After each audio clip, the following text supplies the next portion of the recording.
Hi everybody, my name is Caden. I'm Jaden. I'm Nicole. I'm Eli. And I'm Jason. And we are the Yahoo and the Torah YouTube channel. And we thank you guys very much for joining us. We are very appreciative of our family out there. And if you guys are listening to this, we consider you guys our family, and we have nothing but love for you guys. And so we do appreciate your time, and we thank you guys for your companionship. We thank you guys for your comments. We thank you guys for being part of Yah's team and Yah's Torah team. And we learn as much from you guys as you guys hopefully will learn from these studies that we are doing here. And so all glory to Yah in everything. And before we begin, let's go around real quickly around this table, and let's throw a couple blessings out there. Give a couple blessings of just anything you're appreciative to Yah for. Cade, into the mic. Everyone up. Go. The ability to breathe, the ability to be able to live another day and breathe the fresh air that Yah has given to us, and be able to basically just dwell in His presence and be able to be His people. All right, Jade. I appreciate animals. I love animals. Nicole. The Torah. The Torah. Okay, Eli. Water's a blessing, helps us keep us hydrated. Water's our ground. Water's a blessing. Yeah, I would say everything that Yah designs. I guess if I have to say something, I will. This isn't like exactly too much information, but I will say after my shower the other day, I was sitting on the edge of my bed. I was picking my toenails. I know everyone's gonna be like, this is really gross. Nicole just put her hand down in her head. As I'm sitting there picking my toenails, I think to myself, if I didn't have fingernails, I would be attempting to pick at I would just be nubbing everything. And then I got to thinking, what an incredible design, having fingernails and toenails and having it's like a tool set. You almost have a Swiss Army knife at the edge of your fingers. And you can laugh at this, or you can say, that's a little gross, Jason, you shouldn't be saying this stuff. But I am very appreciative of the incredible design of our Creator. Imagine a world where you guys did not have fingernails. You needed to itch something. You're sitting there with your little tiny nubs, and you're trying to push on everything. But instead, you are able to use your fingernails for every kind of thing. And that is just one thing. Imagine if we didn't have taste buds and we didn't have hunger pangs, right? If you didn't know you were hungry, you'd be looking outside and people would be on the ground because they didn't realize that they were hungry. And they didn't have any desire to eat because nothing tastes good. Everything is the exact same. You would poison yourself, right? If you didn't have the ability to smell and you did not have the ability for heat and touch and understand this, we would be burning ourselves all the time. We would be all just totally in bandages all the time because we would just be inferior creations. And our Creator has made something that's just amazing. And I think that the blessing is that the ingenuity and the engineering of our Creator is top. It's the best I've ever, you just can't get any better than the original Creator doing what they do. All right. Anyone else have anything on that topic? No. And no one else sits there and picks their toenails? I do. I do. I use the tools that are provided from. You use the Yeah. tools that are provided because you're a girl. The dudes don't really care. Don't actually pick at my toenails. You don't pick your toenails? I do.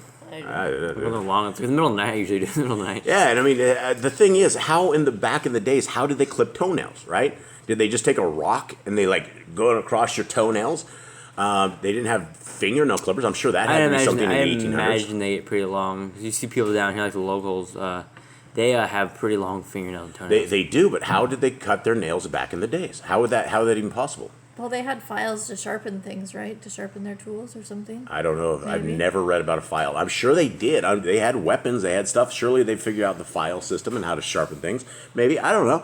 I'm just thinking out loud here. And so I hope you guys are coming up. Everybody out there is coming up with something that you guys feel blessed with. And every single day that we don't go out our doors without blessing Yah for the greatness that He has delivered to all of us.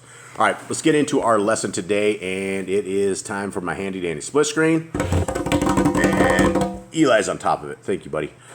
And Jade, he kind of did a little bit, but he was a little late to the game. So here we go. Numbers 22.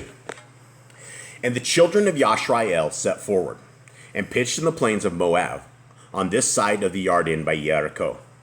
And Balak, the son of Zippor, saw all that Yashrael had done to the Amorian. And Moab was sore afraid of the people because they were many, and Moab was distressed because of the children of Yashrael.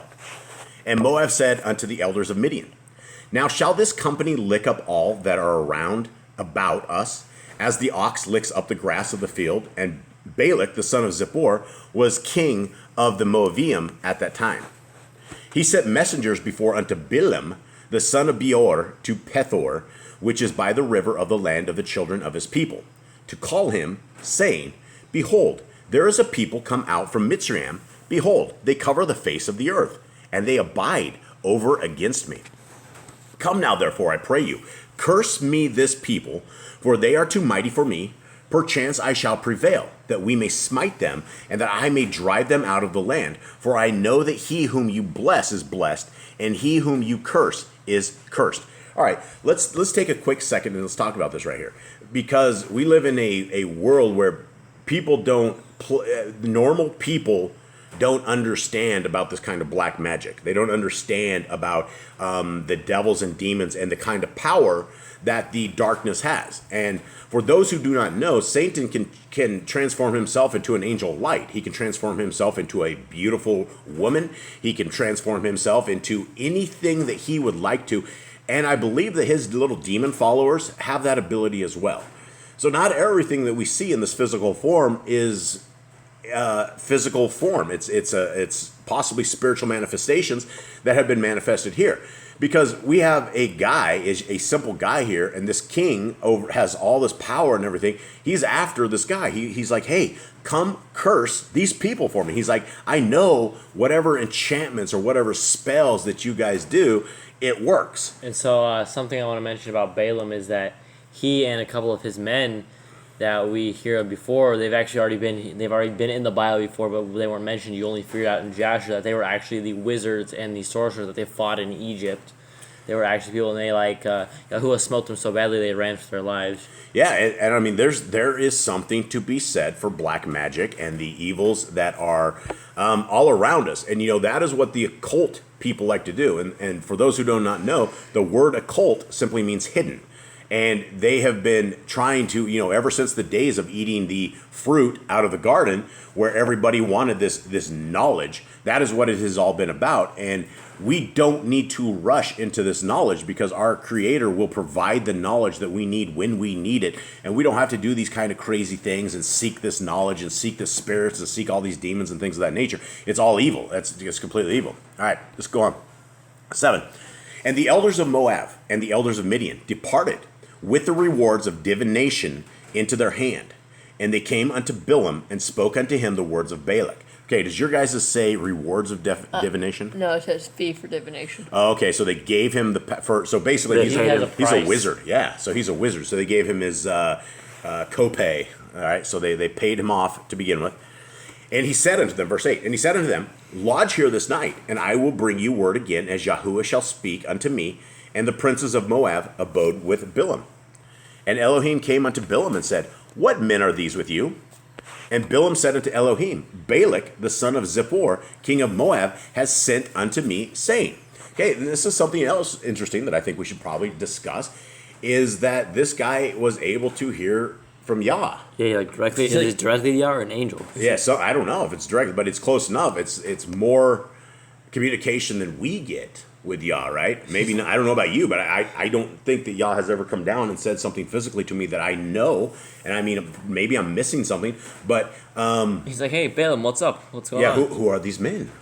Okay, 11. Behold, there is a people come out of Mitzrayim, which covers the face of the earth. Come now, curse me them. Perchance I shall be able to overcome them and drive them out. Okay, I said, come now, curse them for me. Curse them for me. So he's actually talking to Yah, and he's actually talking about curse them. I guess he doesn't know they're Yah's people, right? No. Here's what he's repeating what Balak said. He goes, Balak, son of Zippor, sovereign of Moab, has sent to me, saying, See, a people has come out of Mizraim, cover the surface of the land. So he's like saying that. He's repeating what Balaam. He's basically saying, Balak asked me to curse your people. How's it going? Right. All right. 12. And Elohim said unto Balaam, You shall not go with them. You shall not curse the people, for they are blessed. And Balaam rose up in the morning and said unto the princes of Balak, Get you into your land, for Yahuwah refuses to give me leave to go with you. And the princes of Moab rose up, and they went unto Balak, and said, Balaam refuses to come with us. And Balak sent yet again more princes, more and more honorable than they. And they came to Balaam, and said to him, Thus says Balak the son of Zippor, let nothing, I pray you, hinder you from coming unto me. For I will promote you unto very great honor, and I will do whatsoever you say unto me. Come therefore, I pray you, curse me this people. This is, for a guy with all these kind of armies with kind of stuff, this guy is either really superstitious or really, I don't know. He's leaving this all into one guy to try to defeat these armies. Well, Balaam's obviously super famous in the world of wizardry or something, where he's powerful enough. He's take out all of these people and. But it's like there is something with him if he is still able to have communication of Yah. So this guy was I don't know. I don't even know what to say. Why would he still have communication with Yah when he was doing great evil?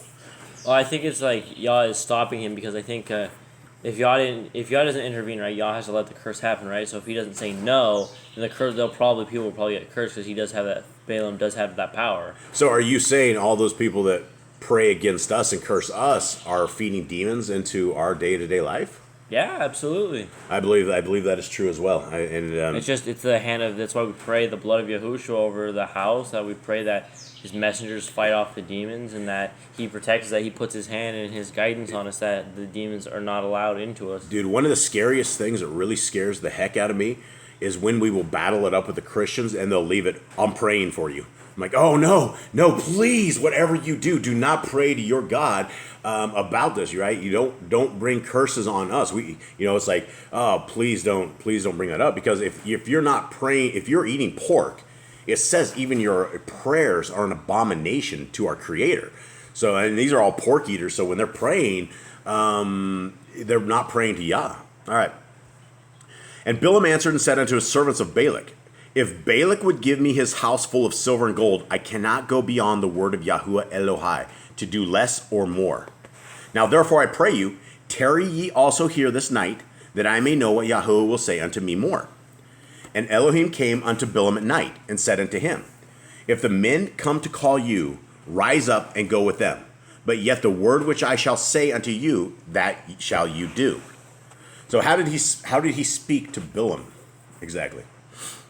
Maybe like a dream or something. Probably. That's the way It seems like at the nighttime where he says that or something. Right. And I guess that goes into more of Yah's crazy creations, right? Dude, 2 nights ago, I was in Thailand on a little tiny motorcycle with a 55-gallon drum, and I was getting beat up by 2 people I've never even known the whole night.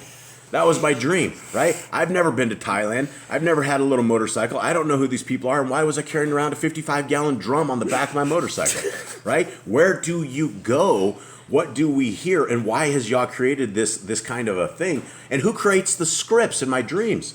Who's writing these stories? I don't know, but it's crazy. All right, 21. And Bilam rose up in the morning and saddled his donkey and went with the princes of Moab. And Elohim's anger was kindled because he went. Didn't he tell him to go? Yeah. Didn't he just say to go If with the him? men come to you and call you, rise and go with them, but only the word which I speak to you, you do that. Only saw his donkey and went with his. Maybe he's supposed to send him away again. I don't think they told him. They didn't tell him to go. He just went with them. Yeah, so they were supposed to go or something if they came again, I think. They were supposed to call to him and ask him to go with them. All right, and Elohim's anger was kindled because he went.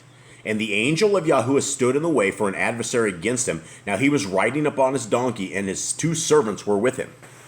And the donkey saw the angel of Yahuwah standing in the way, and his sword drawn in his hand. And the donkey turned aside out of the way and went into the field, and Bilam smote his donkey to turn her into the way.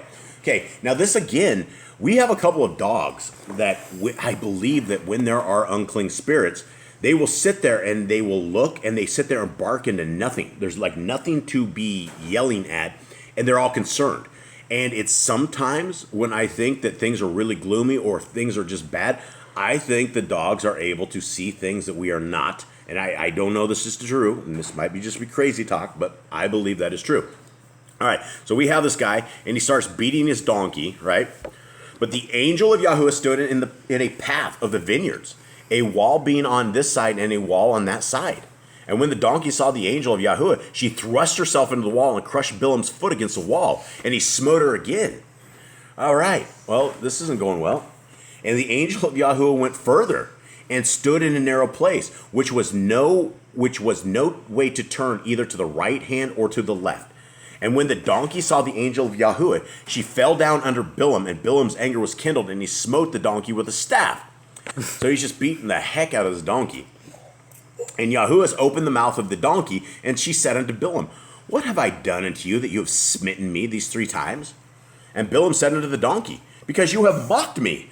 I would there were a sword in my hand, for now I would kill you. Wouldn't you be freaked out if your donkey Okay, all of a sudden yeah, started talking to you? Yeah. Balaam's a magician, so he's obviously like seen stuff. He's obviously like done some things where other things have talked to him. So I don't think it's like. I don't too think this. surprising. You think a magician has animals talk to him? Like I think so. he's probably not. He's probably used to supernatural things with being a magician. That could be. But I I would mean, be like, first I'd be like, wait, you can talk? Before I even start Hey. arguing with my donkey, like, wait, you can talk? hey, Why let's. haven't you talked to me before? Yeah, let's talk.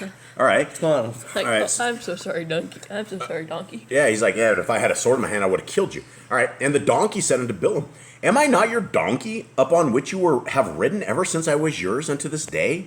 Was I ever wont to do so unto you? And he said, Nay, no, donkey, no, donkey. That was not right. Then Yahuwah opened the eyes of Bilam, and he saw the angel of Yahuwah standing in the way, and his sword drawn in his hand, and he bowed down his head, and he fell flat on his face. Donkey, you saved me. Okay. And the angel of Yahuwah said unto him, Wherefore have you smitten your donkey these 3 times? Behold, I went out to you to withstand you, because your way is perverse before me. And the donkey saw me, and turned from me these 3 times. Unless she had turned from me, surely now also I had slain you, and saved her alive. So yeah, donkey would have walked away alive, and the angel and Bilam would have been on the ground in a pile. Okay. And Bilam said unto the angel of Yahuwah, I have sinned, for I knew not that you stood in the way against me. Now therefore, if it displease you, I will get me back again. Yeah, I would probably be saying that too. The big honking thing with and these guys have like their swords. They're not going to be like, they're going to be awesome, right? And they're going to be sharp. They're going to be really. Machetes, they're gonna Yeah, be who sharpens swords. Yah's messenger swords? Do they sharpen their own, or is it always sharp? That's a good question. All right. 35. And the angel of Yahuwah said unto Bilam, Go with the men, but only the word that I shall speak unto you, that you shall speak. So Bilam went with the princes of Balak. And when Balak heard that Bilam was come, he went out to meet him unto a city of Moab, which is in the border of Arnon, which is in the uttermost coast. And Balak said unto Bilam, Did I not earnestly send unto you to call you? Wherefore came you not unto me? Am I not able indeed to promote you to honor? And Bilam said unto Balak, Lo, I am come unto you. Now have I now any power at all to say anything? The word that Elohim puts in my mouth, that I shall speak. And Bilam went with Balak, and they came unto Kiret Kutsath. And Balak offered oxen and sheep, and sent to Bilam, and to the princes that were with him. Okay, what does that mean? He offered oxen and sheep Probably to his mighty to ones. Baal or something? Yeah, probably. Or something of the sort. Okay? And it came to pass on the morrow that Balak took Bilam and brought him up into the high places of Baal, that thence he might see the utmost part of the people. Oh, this is a cliffhanger. You guys are going to have to hang on. We are going to do a continued until tomorrow, and I hope you guys are on the edge with this. This is a very exciting story and very amazing. And I guess that's why there's a commandment that says, obey the messengers that Yah sends before us.